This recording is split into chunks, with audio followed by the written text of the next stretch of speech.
First of all, I'm going to talk about pullbacks because someone have asked that question in my DM, and I promised to relate it to talk about it here. I promised to talk about it during the session today. So let's quickly hop on the chat and let's see what we can do. So, Mr. Usman, please pay attention because this is your question, right? So, when we talk about pullbacks, pullback is very essential because pullback is basically what we always look for. And pullback tells us when the structure is actually broken, when the structure is yet to break, and which of the structures is confirmed to be broken, and all of that. So, if you don't understand pullback, you're going to have big problem because pullback is very, very essential. Pullback is very essential because we use the pullback to determine a lot of things. We use the pullback to filter liquidity levels. We also use the pullback to understand when the structure is confirmed, when the swing point is confirmed. All of these things are done with the pullback, with the help of the pullback, with the help of identifying a good pullback or a valid pullback. Now, when you have impulse or you have just market movement, right? Either upwards or downwards.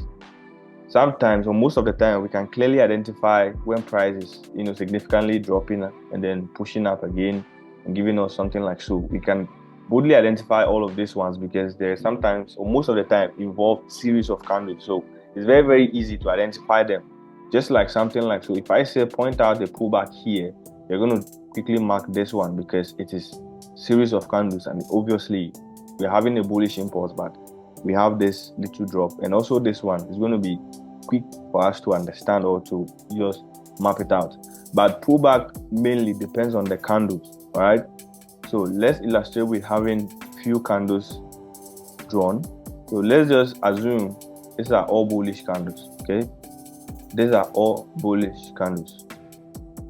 Let's have 3 of them. And then we have the wick. This candle have a wick to the upside like so. So if we have a wick to the upside like that, for us to identify a pullback,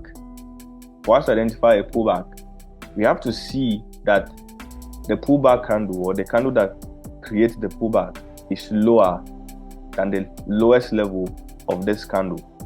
Because on this our impulsive move, this is the candle that's having the highest point of this impulsive move. So if we, for instance, have a bearish candle like so, let's color this red. Let's color this red.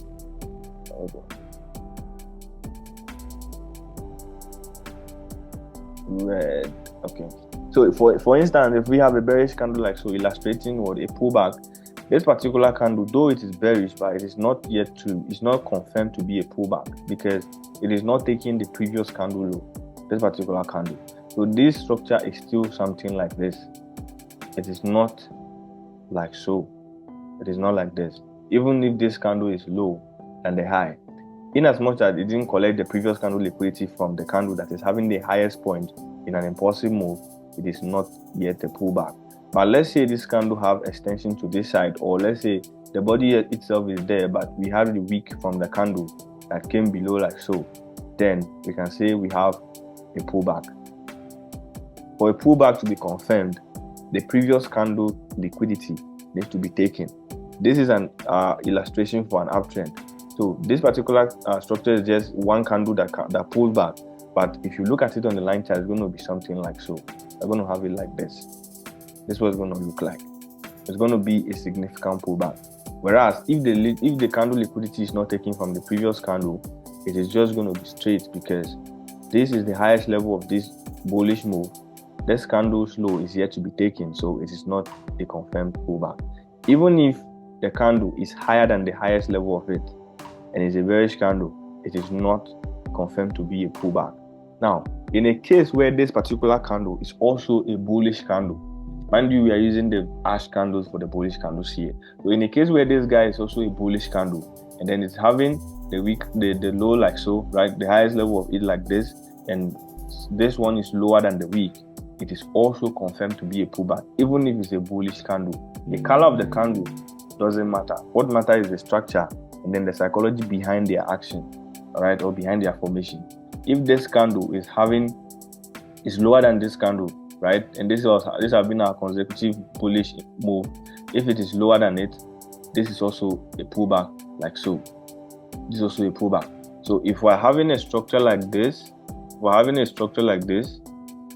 this, right? And then price breaks through this one like so. This is like our break of structure like this with this impulse. This is going to be our inducement, because even if it is just one candle that pull back, or just one candle that stepped out of this particular bullish run, it is lower than this one, so it is confirmed to be a pullback. All right.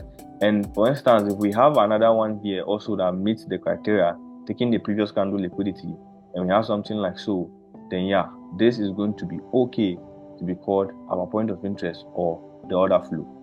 All right. And also we can use just the candle as the order block, provided it's not mitigated. So that is it for the bullish pullback. It doesn't have to be series of candles. In as much as one candle is taking the previous liquidity from the other candle, then we are having a pullback. Now let's look at this particular market structure. If we see this, right, this is the first push. This is significantly a pullback. Why? Because this is the highest candle. This white candles, they are bullish candles, right? And since we started this bullish run, this is the highest level of the highest candle in that particular bullish run, right? And then this is the lowest level of that highest candle. This is the low of it. So when price was having this particular bearish candle, it is not a pullback yet, because it never interacted with the low. All right, the pullback started, or the pullback got confirmed when this white candle came below it, came below the highest level, the lowest level of the highest candle, collecting the single candle liquidity. That is when the pullback got confirmed. All right, so this is a significant pullback. This one is significant enough because after that particular theory was met, we can see that we have series of candles that followed that pullback as well. So if we go further to this one, I think someone is having their mic on.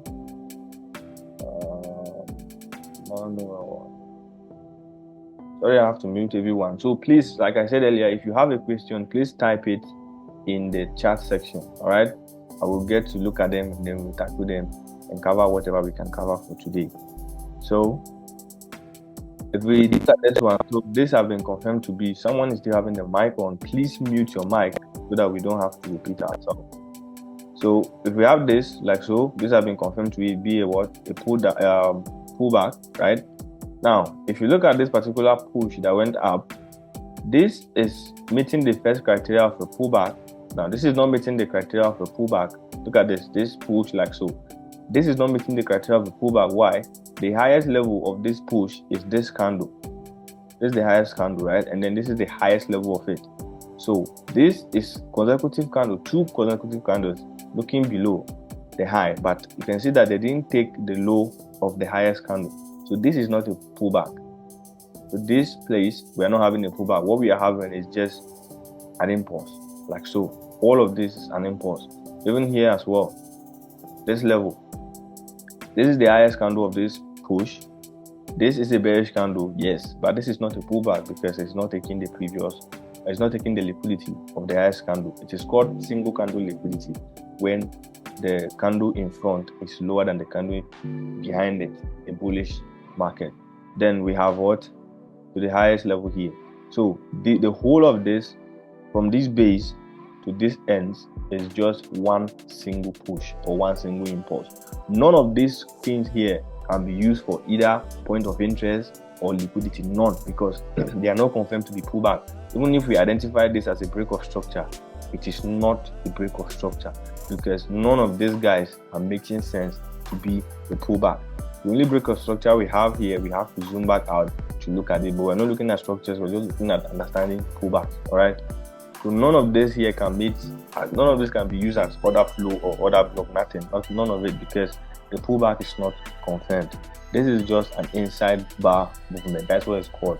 It's called inside bar movement because all of this is happening within the range of this particular previous candle. So it is just an inside bar. So here we have a pullback. Why? Because we have our highest candle here, this white one. We have our highest candle's high here, and then the highest candle's low is here. Even if the high is not collected or it is collected, since the low is collected and we are in a bullish market, it means that this is a significant pullback. So we have price like so. And then this one. This is also a pullback because price is lower than the previous candle's low. You can see that clearly. So this particular impulsive move, consecutive bullish candle, this is the highest level, and this particular candle is lower than the highest level, collecting the single candle liquidity from that particular candle. It means we are having a pullback there as well. And after that, again, we have a little pullback, but it doesn't make any sense because this is just a pullback we had. We cannot just calculate this as a particular move and calculate here as a pullback. If not, this one is also collecting the single candle liquidity, but it doesn't make any sense. So what we are going to have is like so, this pullback, and then this is the final move. This is how to identify pullbacks. So it can be series of candles, which is very easy for the eyes to spot, and then it can be just one candle taking the single candle liquidity, which can be a little bit complicated and sometimes make us to skip or see what is there because it's not obvious enough.